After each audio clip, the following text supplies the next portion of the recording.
Hey, what's up, everybody? It's Mr. Sanders Twin, and we are back for another read aloud. So, y'all, I think we're about to have some crazy weather right now. As you can tell, it's really dark and it's in the middle of the day. So, here's what the sky looks like right now. Very dark out there. And then here's something else that's a little crazy. Look at this map right here. Here's Chicago. And you don't have to know that much about weather to be able to tell that we are gonna be in for it. Hopefully, we all survive. I'm sure we will. Anyway, let's get started with the read aloud. Chapter 11. Carol led her feathered brother up the cliffs to the cave where she had stowed their clothing. They took the bundles in their claws and continued their upward spiraling. The sheer rock face seemed to go on forever, and the updrafts that bore them aloft grew thinner and less reliable until they found themselves having to draw on Shoshol to give them strength enough to beat their wings and ascend into the colder and higher layers of atmosphere. Finally, they made it to the top. Perching exhausted on boulders that lined the edge of the cliff, they looked out over a vast and snowy mesa. An icy wind swept toward them, ruffling their feathers, chilling their blood. Distant swirls suggested storms of great violence. Okay, I think my wolf form can handle this cold better. Turn around, though. I have to get my bundle tied around me. You'd better do the same. What? Stand naked in this cold? Are you crazy? Well, you can shift right into the jaguar, but you'll have to carry it in your mouth. Not fun. I've got a better idea. Hang on. Carol watched as her brother's owl form shuddered and morphed into something halfway between boy and jaguar, covered with fur but humanoid. Stop tonal halfway, he growled in a bestial voice. Warmer. Clever. As her brother tied his clothes bundle about his waist and finished shifting, Carol tried the same trick.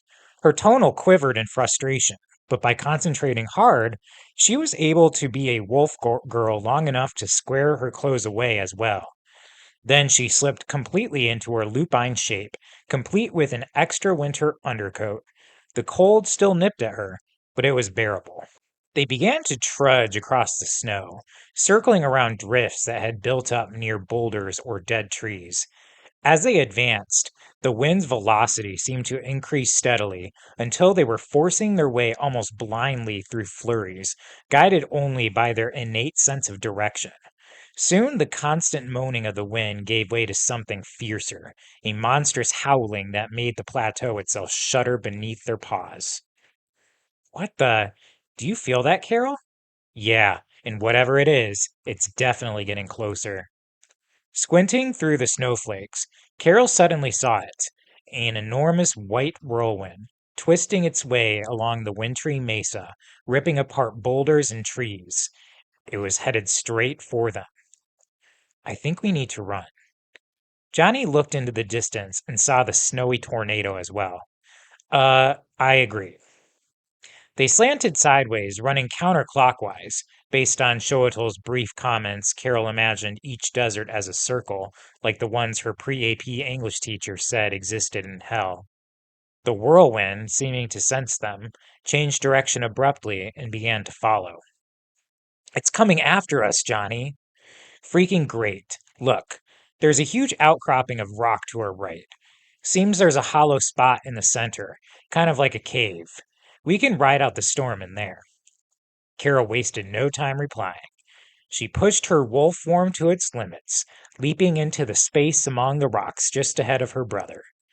They huddled together in the dark, panting, the warmth of their close proximity a welcome change from the bitter cold. The grinding approach of the whirlwind grew louder and louder. Thank God we can communicate soul to soul, Carol projected. We wouldn't be able to hear each other with this noise. Yeah, and we're lucky to find shelter. That tornado means business. The twisting whiteness struck the surrounding rocks and lifted them effortlessly away. The twins stared up into its funnel, a blank black space around which swirled snow, sand, and shredded trees. Carol moved without further hesitation, rushing away as fast as her 4 legs would carry her, Johnny right on her heels. With what seemed like a howl of frustration, the whirlwind changed directions and followed them again. Dude, it's like the thing is alive. Or being controlled by someone, Carol suggested. She was certain now that whatever had their mother was actively trying to keep them from reaching the center of Mictlan. As if to confirm her suspicions, 2 more freezing cyclones appeared on the horizon, moving quickly. The 3 would converge on her and Johnny within minutes. Glancing down at the necklace that dangled about her neck, Carol took stock of her possible forms. None were faster than the wolf. She thought about becoming a snatch bat again, trying to fly above the twisters, but it seemed a foolish plan, unlikely to end well. A glance at the bracelet round Johnny's upper foreleg revealed a similar dilemma. We need help or we're going to die. Quetzalcoatl, do you hear me? Tonantzin, God, Mother Mary, please come to our aid.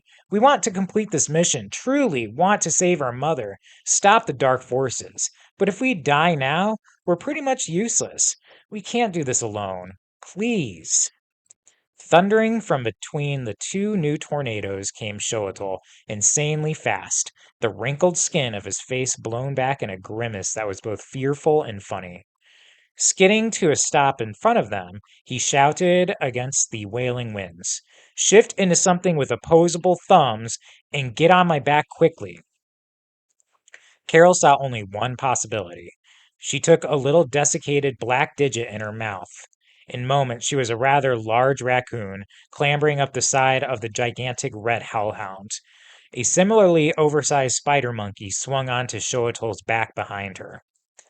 Ah, Johnny's found his true inner form, she joked. All right, let's go ahead and answer that first question. Why do Johnny and Carol transform into a spider monkey and raccoon? This is a bit of a tricky question. It's inferential, so you're going to have to put together clues. But he does say, Shoatl does say to them to shift into something with opposable thumbs and get on my back. And then that's when they transform into the spider monkey and the raccoon, and they jump on his back. Just letting you know, opposable thumbs are these little guys that we have on our hands. So use that how you will. If you'd like a sentence starter, you can use they transform into these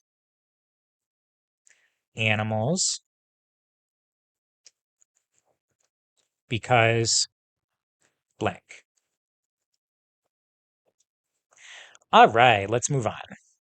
Ya, cállate, mendigo mapache.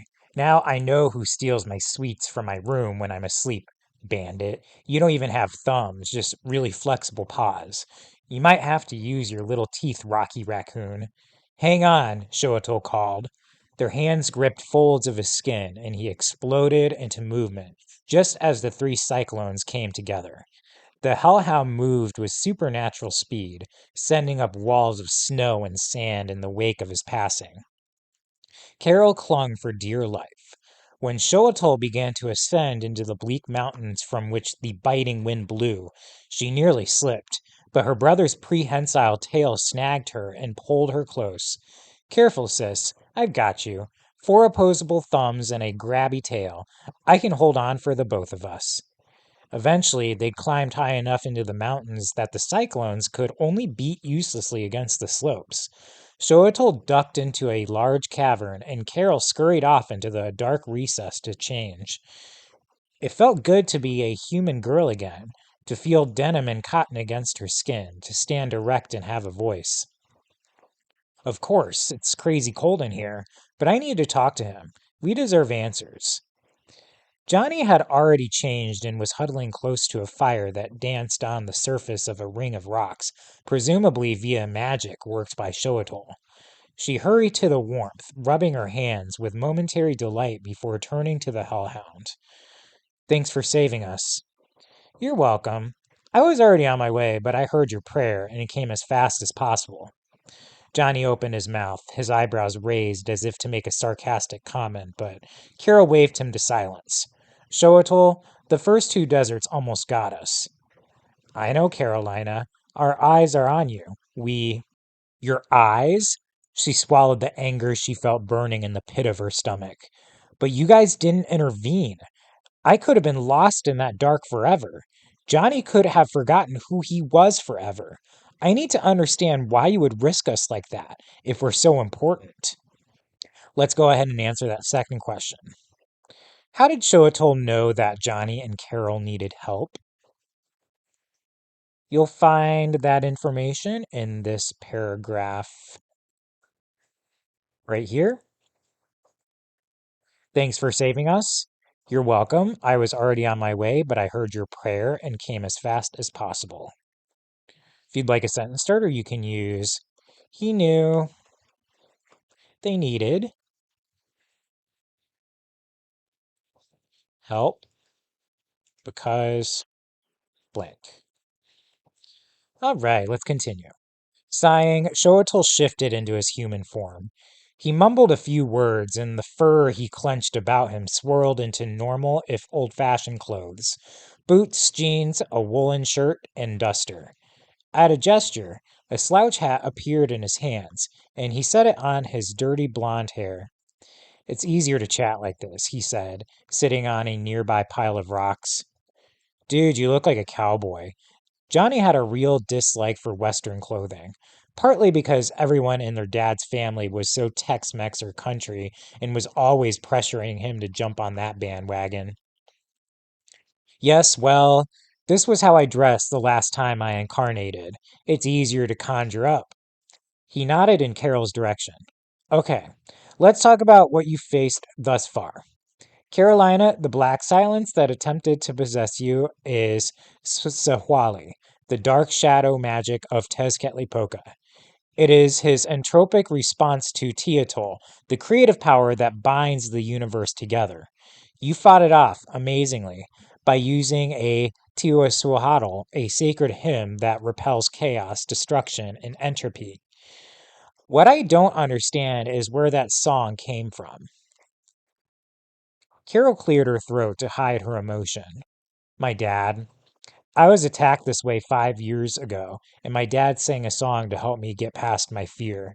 He only sang one verse, over and over, but the entire song came to me there in the darkness.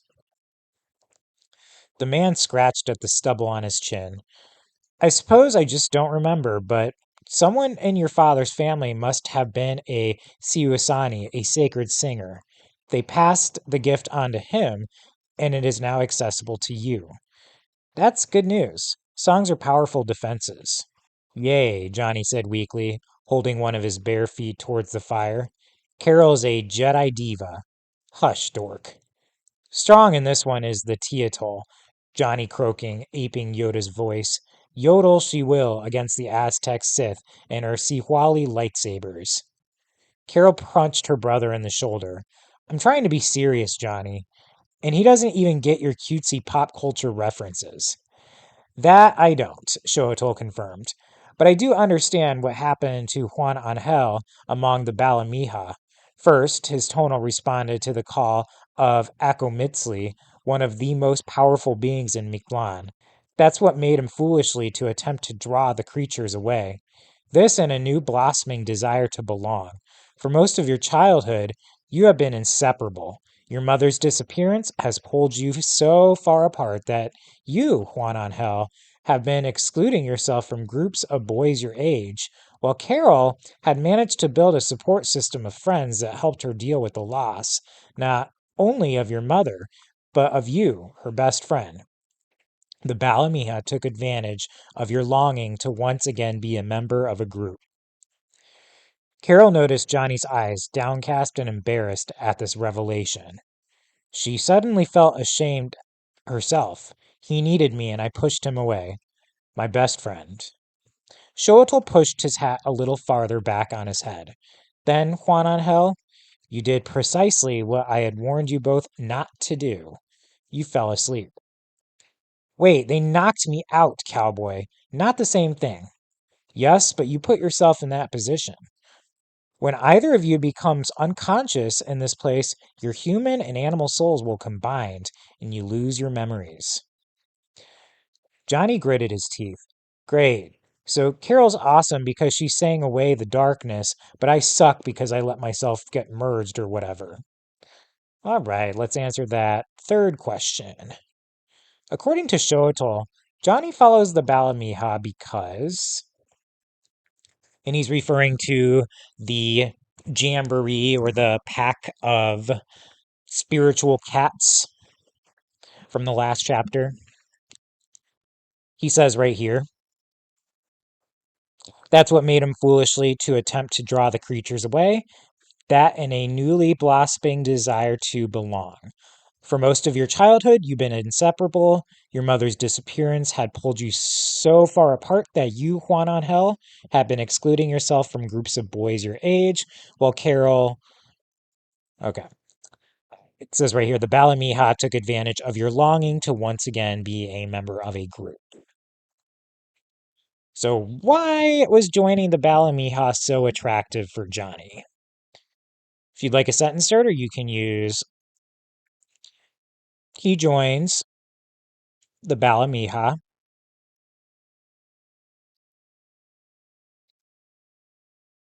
because blank. All right, let's finish up the read aloud and answer the last question. Don't get defensive. You should have been stuck that way forever, Juan Angel, a random jaguar in the Bala Mija for eternity, or until one of the snatch bats killed you. But you managed to peel your human self away from your tonal. How? Carol looked intently at Johnny as he remembered. It was Carol. She was in danger. I had to be me again to save her. Good. Your love for your family is a powerful source of Teotl as well, and that magic triggers the uncommon social you both possess. Giggling, Carol mouthed, Love Jedi, at Johnny, and he cracked a smile. Returning her attention to Shoatl, she expressed what was on both their minds. Couldn't you have told us this stuff earlier? You're not a very good guide, you know. It's the way of Quetzalcoatl. If you are given too much help, you aren't acting of your own free will. There's much he could do to interfere in human affairs, but he refuses to. People have to be free to discover the truth, to make mistakes, to believe lies if you choose to. Like this place.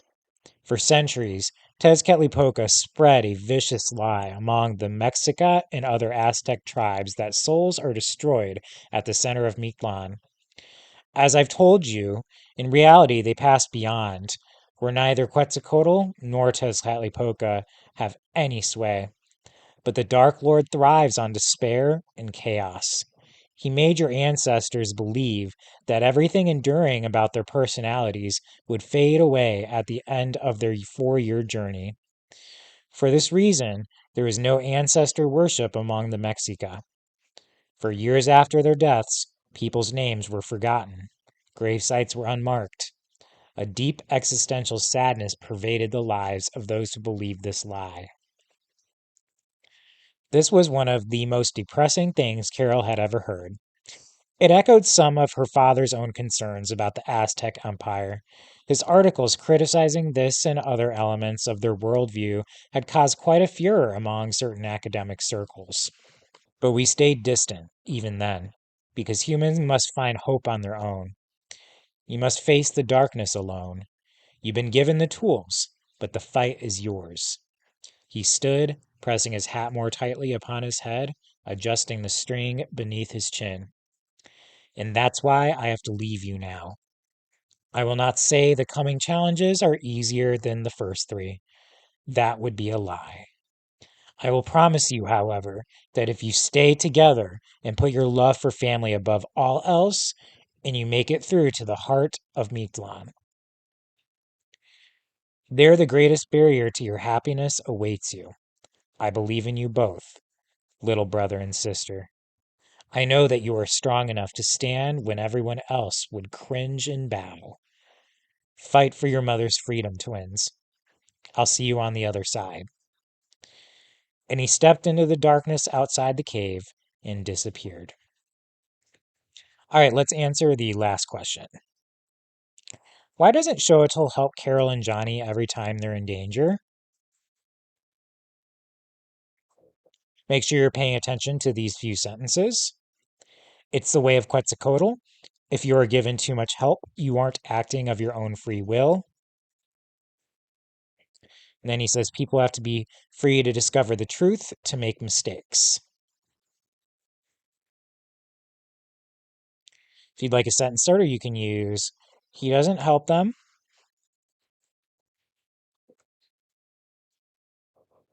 every time because blank. All right, everybody, that is it for chapter 11. I hope you enjoyed it, and I will see you in the next one. Until then, take care.